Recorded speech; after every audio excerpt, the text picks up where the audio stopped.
Just bring up Graeme Kenna.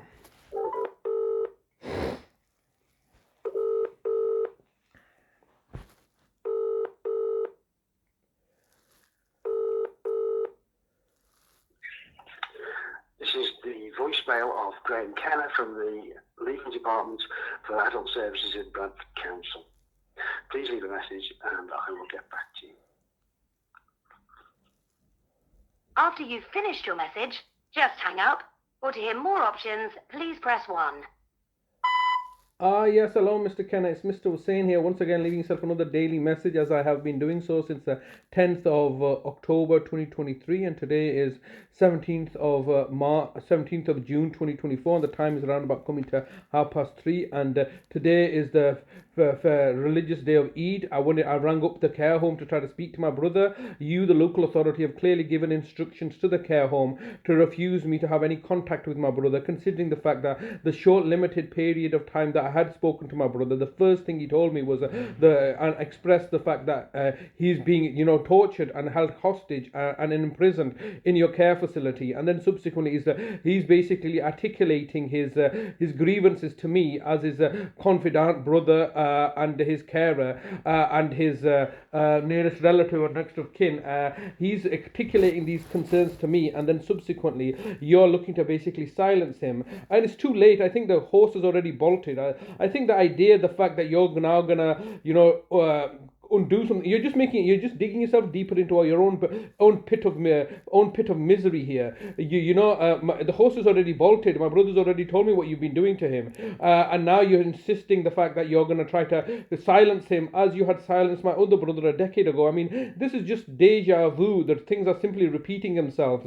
In June, you had plotted and planned to frame me for my brother's murder, who was in a care home where you had direct control over him. So you had the means, motive, and opportunity to murder my brother Nazim and look to frame me for that exactly a decade ago. The plan was concocted in June, it was executed in July and failed. Then you attempted a second time in August, and then a third time in September, several times in September before you ended up murdering him. But you had failed to, frame me for that murder. And now here we are once again, a decade later, and we're on the same shenanigans. This is your complete playbook, isn't it?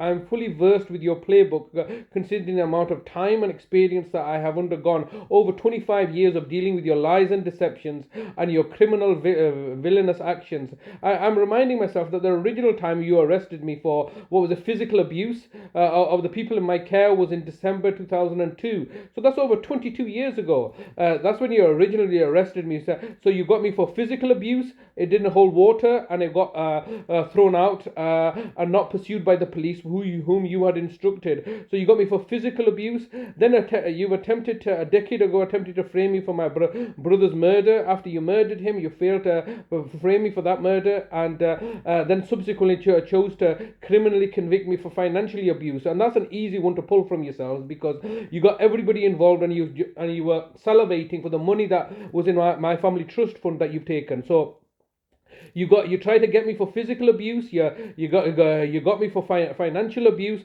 and now the third one is neglect. And you're desperately trying to concoct something to criminalize me once again for neglecting my brother. And the only people that have been neglecting my brother is you, the local authority. It's you that have been failing in your duty of care. But most importantly, it is you, the local authority, that have made substantial financial gain as a result of this criminal fraudulent enterprise.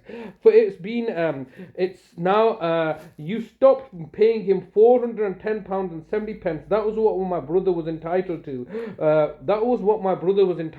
For that he was receiving adult social care, and you stopped that. So that was times 52. That was £21,000 a year, and it's been over a decade now. So times 10, it's maybe close enough to 250.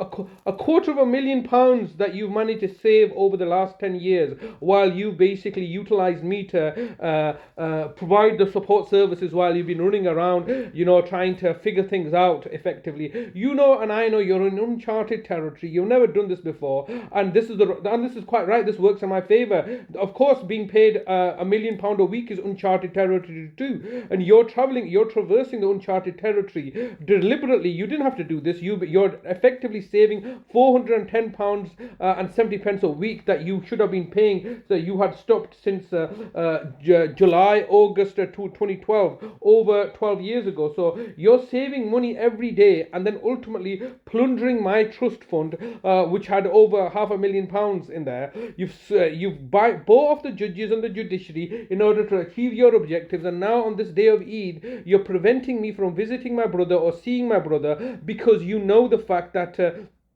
my brother's been making some serious allegations against all of you, and those very same allegations, if made against me, would have landed me in prison. But because you're doing it as a collective, as a multi-agency joint enterprise coalition of partners looking to all work effectively to target and victimize me and my family because of your inability to do adult social care, and it's not an issue of funding, it's an issue of competency. You are grossly negligent and incompetent. There is no substitute. There's no amount of money that can get you for competency. You're incompetent because you were mismanaging my brother's direct payment money. You were not auditing it for the last 6-7 years. And when I look to whistleblow on this, you look to target and victimize me, and have been doing so ever since then. You've made several attempts to make me homeless. You've commissioned the services of not only the judges, the police, the courts, or any other of your associates or anybody else that you have an ongoing relationship with. But more importantly, you've also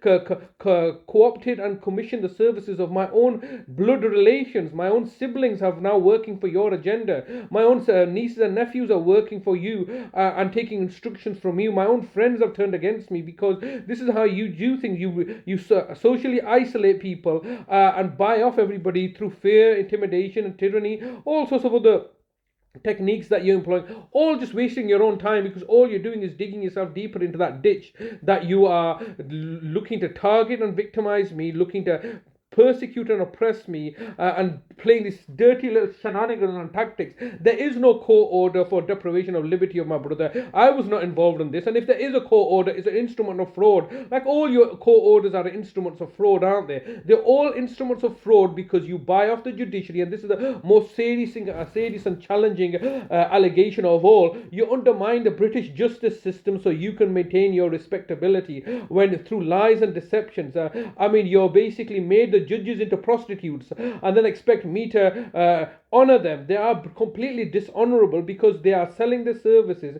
to you, the local authority, who are utilizing public money, council tax money, ratepayer money in order to You're maintain... approaching the maximum allowed time for recording a message. If you wish to record further, please choose the append option from the menu. If you've finished recording, just hang up. If you don't carry on recording or hang up, your message will be deleted. To listen to your message, press 1. To re-record your message, press 2. To continue recording, please record the rest of your message after the tone. When you've finished recording, press the hash key.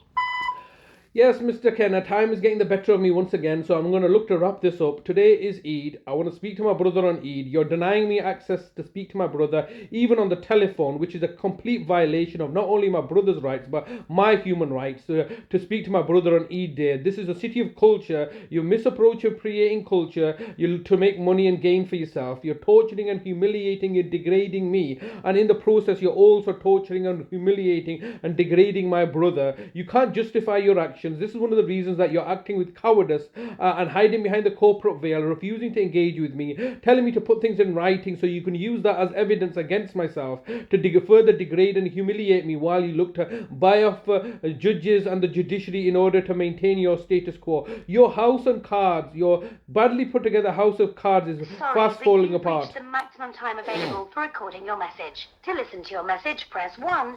To re-record your message, press 2. If you are happy with your message, press 4. Just message sent. Goodbye.